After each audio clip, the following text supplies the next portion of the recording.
people, welcome back. I'm Nat at Mud Magic. Thank you for joining us again for a Freddy Mercury kiln unload. Yes, he's all better. Well, touch wood, he's all better for this firing anyway. Hi Trace. Hello. How you doing?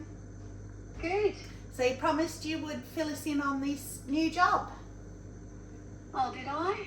Yes. Yeah, it's going good. It's a bit of a brain strain because it's completely different to anything else I've done before, so learning lots of new stuff.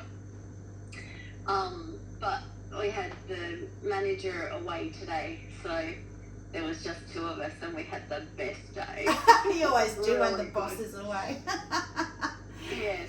Oh, well, that's good. Okay, so I am really sick. I have got Aubrey, Morel, and who else had the flu? Sarah Parent. I've got you guys flu. So you've sent it all the way over to Australia. So it's going around the whole pottery family apparently. So I'm going to do the best that I can, but I'm really fuzzy in the head. I've taken drugs and I'm hopefully not going to be too much of a mess. So this is the refire. So it ended up again being a relay. It wasn't the elements again. So Freddy fired beautifully. I hope. I've got cones in, so we'll see. I've had a sneaky peek. Nobody else has had a sneaky peek. Not even Trace. Nobody. So let's get into it. So Pinky Poppy, top shelf. Is all that I've seen, of course.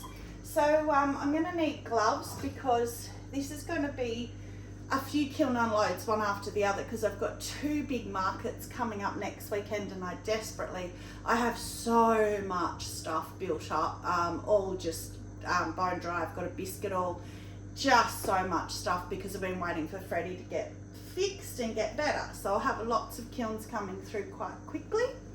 So Jessica at Seahorse Ceramics asked me to do a comparison between Spectrum Hot Pink Underglaze and Spectrum Hot Pink Glaze.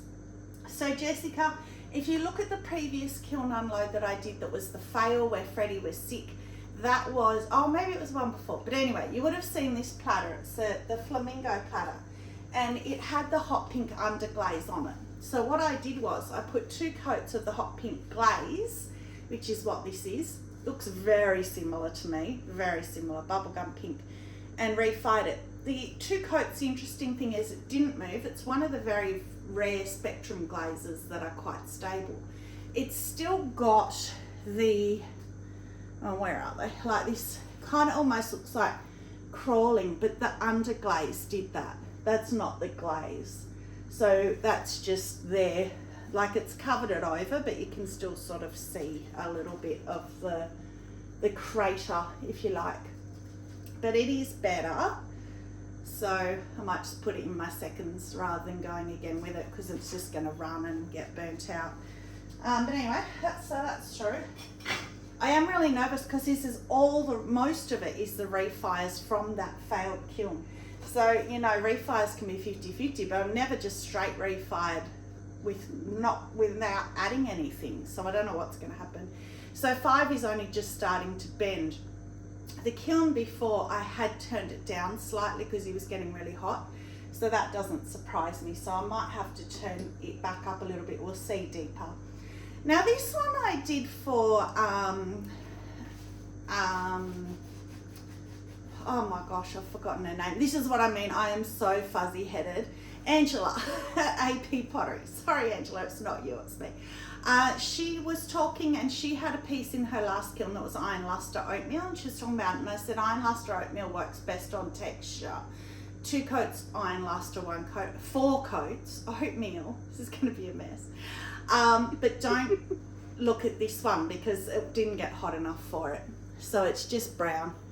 But the reason I did it for you, Angela, is because I did texture outside and I did it without texture inside. And I don't have the colour or anything, it's just brown. The inside of that's really interesting. It is interesting. I was thinking that when I did the sneaky peek. Interesting is a good word for it. I quite like it. It's almost like a rock pool. I don't mind it. But it's not the colours you normally get because it didn't get hot enough. I would imagine that's why. But yeah, it's a tiny little nothing bowl, so I thought I'm just going to use it for and do it for Angela. So there you go. Right, next shelf. All ready. Okay, let's see, what did the cones do? Oh, I'm going to sniff a lot.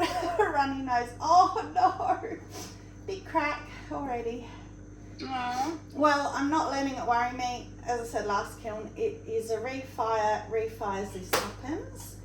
But the good thing is we got a perfect 5. So that's great.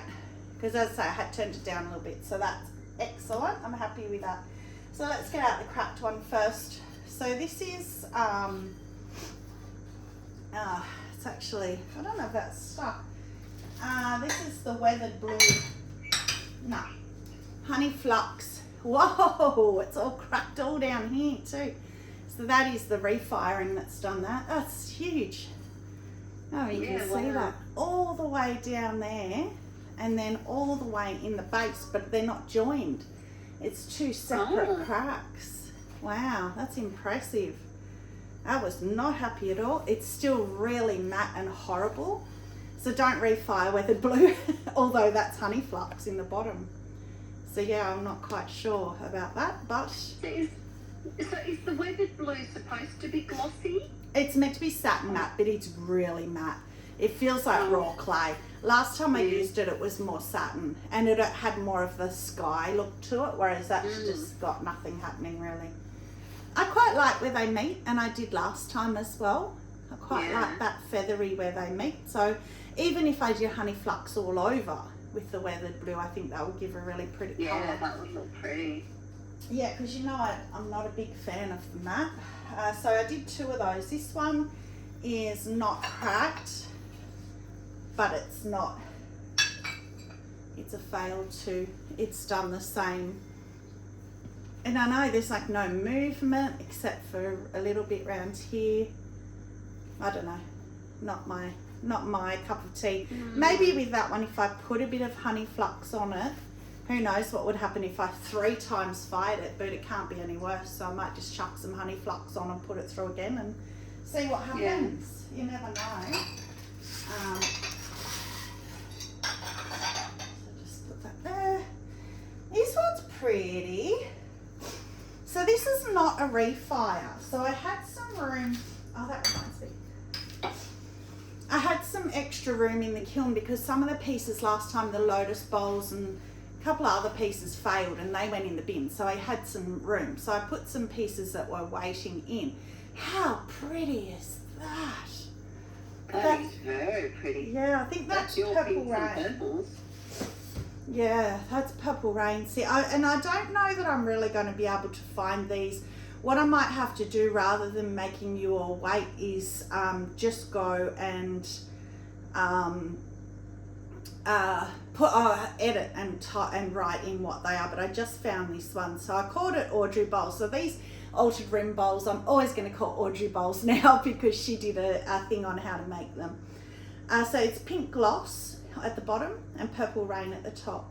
So this was the one where I did pink gloss and the other pink, which came out already in the last kiln unload, so you'd have to go back and look if you want to compare them, between pink gloss and pink opal.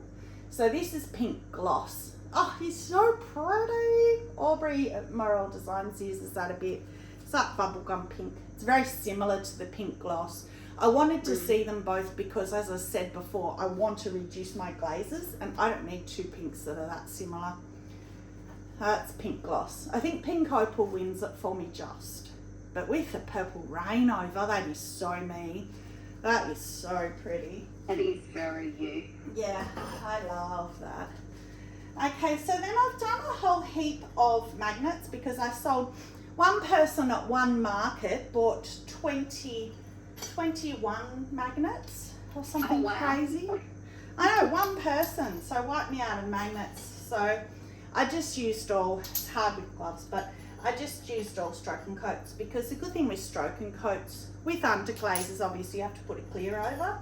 Stroke and coats you're done, just stick them on and they're glossy. That's cute actually. That must be teal next time on his shell. I love teal next time. It's my favourite stroke and coat easily. Little butterfly. Just try and do them quickly. I like the little ladybug. Put these all in the, that red burnt out a bit. Sorry, I don't know all the colours of the stroke and coats that I used, but that will be the same. That one looks like it's got no colour on it. Yeah, it's a real light blushy pink on it. Can't tell. But yeah, almost. And this is interesting, the red, I have to look up what the red was, but the red's burnt out there too. It'll be the same red. And that's the same blushy pink. Okay, getting there. And the last two on this shelf, there are more. Just little flowers. Okay, next shelf. Whoop, I missed one. Oh, little kangaroo. Oh. Lucky he didn't break. Oh, that's that Cafe au Lait. Audrey Byrne at Audrey Lynn Studios uses that Cafe au Lait a lot, and I really liked it, so I ended up getting a bottle. And yeah, I liked it. It's good for kangaroos. Oh, yay! Oh my god. And it's not a refi, this is another new one. So, we have got cones. Oh, they're so important, this kiln. Perfect 5 again. That's brilliant. Very happy. Then I don't want to get out the glory, so that's what I'm scared it'll be cracked underneath. So I did some bigger magnets, so I'm going to not do the little ones as much anymore. I was just doing them for a friend, but I'm going to mainly focus on doing bigger magnets now. Okay, I'll get it out because I can't get the magnets. Oh, please don't be cracked. Oh, no cracks. Oh, pretty. Oh my gloriousness. That is my favourite combo. Celadon Bloom Soft Red. Look at the big thickness down here. Oh, that is so pretty. Finally another, well, I shouldn't say finally because that Rainforest Snow Chip and Dip worked last time too. But I love that lotus bowl shape. So yeah, it's pretty. I don't do it in the dip part because it's too hard to scoop and then clean the dip out of it, I figure, with biscuits. So you've got to think of functionality. Doing it on the outside and, the bowl on the inside being smooth makes it look like the centre of the flower. Yeah, true. Yeah, you've said that before. And I don't know why that just reminded me, but I'll get these out while I'm telling you this story. So I had a Tangelo one where I had forgotten about that I had glazed the bum of it and it had stuck on the cookie a couple of kilns ago. And I was like, oh, it annoys me. I keep doing it. I don't know why. I keep forgetting. And Michelle Dickey commented and she said what she does is when she glazes pieces like that, because it can be a while before you put them in the kiln and you forget, she puts a piece of paper in. So I started doing that. It works really well. So when you finish glazing, you put a bit of paper inside the mug or bowl, and then when you go to put it in the kiln, you're like, what's that bit of paper for? Oh, that's right. And don't put it on a cookie. So you don't need to write on it. The piece of paper alone is enough to trigger going, oh. Yeah, just a scrap of paper inside the thing, and I guess if you forget it'll burn off anyway, but yeah, just a scrap of paper in your bowl works really well. So, it's a shame that's it looks purplish, but that's the same red, I think. It's really patchy. I'll have to have a look at all those and see. I love this one. If I can get it out. Oh, that's Mr. Seahorse. Cute. I love the colours on him. He hasn't burnt out at all. He's gorgeous. He's a good one. Okay, that is it for that shell. So it's kind of hard when you have those big chip and dips. You can't really fit anything around them. So down the bottom, hopefully there'll be mugs. I think there'll be mugs. Usually there's mugs. Yep, mugs galore. Now a lot of these are refires, so it's a bit scary. So that was, oh, that's better. That is better. So that's lavender. Amaco lavender celadon with autumn purple, spectrum autumn purple over. And when it came out of the failed kiln, it had a big brown line here. And I said I was going to add a bit more glaze, but I didn't end up doing it because I thought on a refire they run more anyway, it could run off, and the brown's gone. So it has moved to cover that, which is good. That's much better. So that's a successful refire. Okay, now this one is also a refire, and that is Tangelo mixing clear with amaryllis over it. Oh, that is just fast becoming one of my favourite combos. That's thanks to Jane at Shoebox. I don't know that she's ever done that, but she did an orange one that really inspired me to try because I didn't have the glazes she used. So I wanted the flowers at the bottom to show out, so I used a celadon and on the handle. And yeah, you can even see the amaryllis has let the flowers show as well. So that's a refire just so it was vitrified, and yeah, it's beautiful. It has survived the refire, thank goodness. So that's another success. Then this one.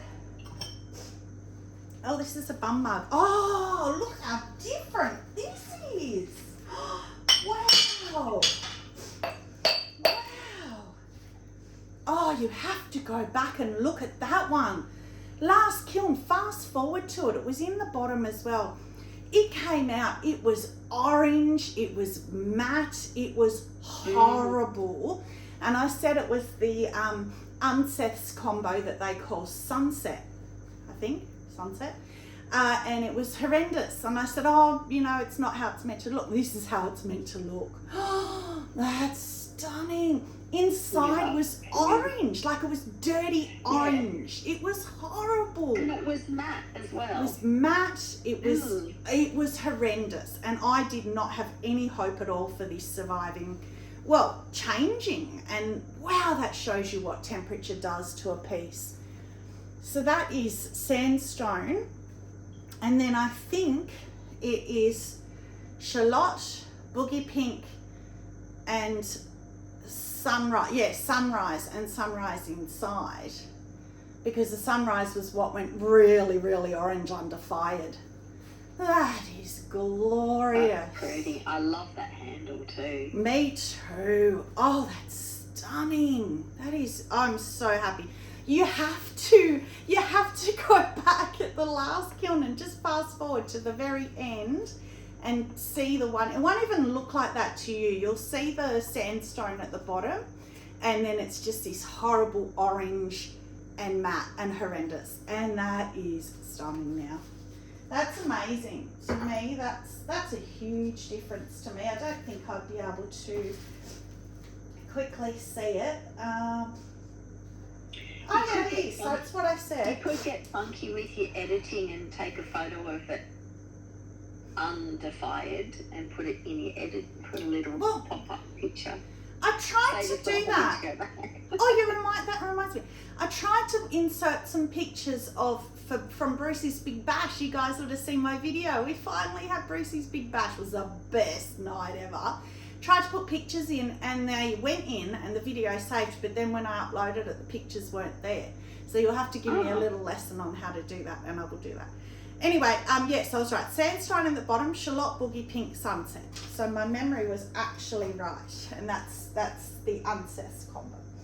So these two are refires as well, just to see if they would blend better, and they have. So this one was, the honey flux was really yellow under fired. It looked like oatmeal, and now it's its proper little creaminess. And then that's Night Rain, lavender, floating lavender, teal drift, and Luna pink. That's much better. It's interesting again, they've just kind of blended in a bit and gone a bit more pastel-y. I think the honey flux has done its job better. So yeah, that's better. That's pretty. And then along the same vein, I did the obsidian one, so I refired that as well. So that is the same. So it's obsidian, teal drift, floating lavender, night rain, and Luna pink. Oh, below the pink and the, what did you say, purple rain? Floating lavender. Yeah. Floating. They look the same. Yeah, they Very do, similar. and they often do look very, very, very similar. And in fact, when you apply them, they're the same colour in the bottle as well, so it can get really confusing when you're doing something like this to remember which was which. So I could have mixed them up. But I think the obsidian's eating it a bit as well, though. So, yeah. You can see them, you can see their difference better on that one. Have I got them next to each other? Or you can kind of, yeah, I don't know, the lavender and the pink. But still, they're very similar. The lavender is definitely more blue. Yeah, they're very tonal to each other. This one. Oh, wow. I don't remember doing that. So that's not a refire. That was just an extra one that I fit in. But that, yeah, that's really pretty. What's that? That is, what? Flowy rim. I called it flowy rim bowl. So that is honey flux all over, smoky merlot at the top, textured turquoise in the middle, and chum plum at the bottom. So smoky merlot, textured turquoise, chum plum, honey flux underneath first, 2 coats. That's pretty. That's pretty. Yeah, I like that. So there's a lady at my markets who buys a lot of my small bowls. Like every market, she has her own stall and she sells succulents. So she buys them, her husband drills holes in the bottom and she fills and puts succulents and sells them. So I'm starting now to make little bowls, but I have to make sure I glaze outside because she doesn't care about the inside. But I have to glaze inside in case she doesn't buy it. And I don't want to start specially making ones for her because then if I cut holes and she doesn't like them and it becomes a whole drama. So I'm just going to glaze both. And then if she doesn't pick them, then I can still sell it because you want the inside pretty if you're buying it as a bowl. I think you do anyway. Yes. All right. So there's a couple, I actually will show you. Only because there's a couple more magnets in here, but they're, cones. But they're bigger, the bigger ones. And I really like them. So that's till next time on his ears. Yeah, they're cute, aren't they? So yeah, I'm doing more. Oh, no, that's right. I'm gonna, yeah, as I say, I'm gonna try and do more of these bigger ones. I've got a whole heap there ready to bisque and then glaze and fire. That's the Cat in the Hat. I love that one. It's a bit burnt out this time, although it's still really pretty. Compared to last time I did it, I did him grey and the colours were a lot darker that I used, but that's more pastel-y, which I still really like. It's sort of antique-y looking. Actually quite like that. They're my favourite, that. Is this way if I can pick it up? Oh, unicorn. So I've done him. I've actually got him on my fridge upstairs. Yeah, that's pretty. And again, they're all just the stroke and coats, but those pinks have stayed. So yeah, that's good. And I'll put a couple of magnets on them and the codes. That's 5.5. So how good is that? Pretty much 5. Yeah, pretty much 5 straight through the kiln. So I'll just really, really quickly show you one sec, only because they're so cute.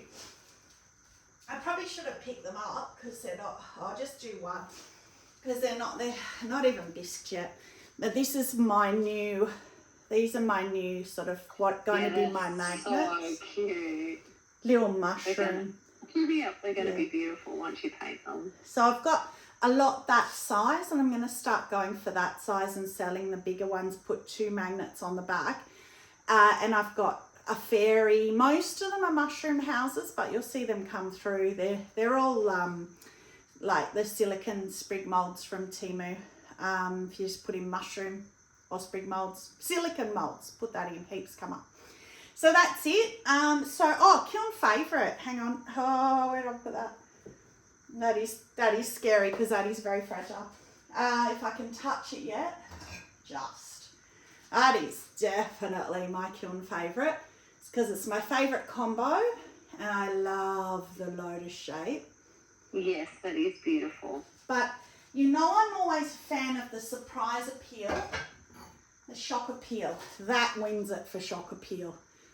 Oh, look, honestly, if you guys love me, go back and look at the failed kiln, which is the last kiln unload. Fast forward to the end and compare. You'll be shocked. And it's a really good learning curve for new people to learn how heat work is so important. So that's at 5.5 or 5 and a bit, and the other one, it didn't even, 5 wasn't even bending. It only got to 1,000 instead of 1,200 Celsius. So it's amazing. 200 degrees can make that much difference. What about you, Trace? Oh, I'd have to probably go chip and dip as well. Yeah, it's gorgeous. I love the shape and everything. So hopefully it sells, but I've got a few pieces now more to add to the market. So I'm going to stick him straight back on with a bisque. I might even do 2 or 3 bisques and then do a whole heap of kiln unloads all at once. So we shall see. See what mood I'm in, because I hate glazing. Hate. How many potters hate glazing? So if I can avoid it, I will. So that's it. Hopefully I'm feeling a bit better next unload. But yay for Freddy. Like and subscribe. Like and subscribe, like and subscribe. I always forget to say that. I haven't said it in like 6 months. Especially subscribe, please. It helps my algorithms and whatever the words are. So if you made it this far, subscribe, and please. It's free to subscribe. It's free. Yeah, a lot of people think it's like a magazine subscription. It's not. It's free. It's just like liking me or putting me in your favourites so that you can see me on the side there and when I've got a new video up. So that is it. So thank you very much for joining. Stay muddy and have a magic day.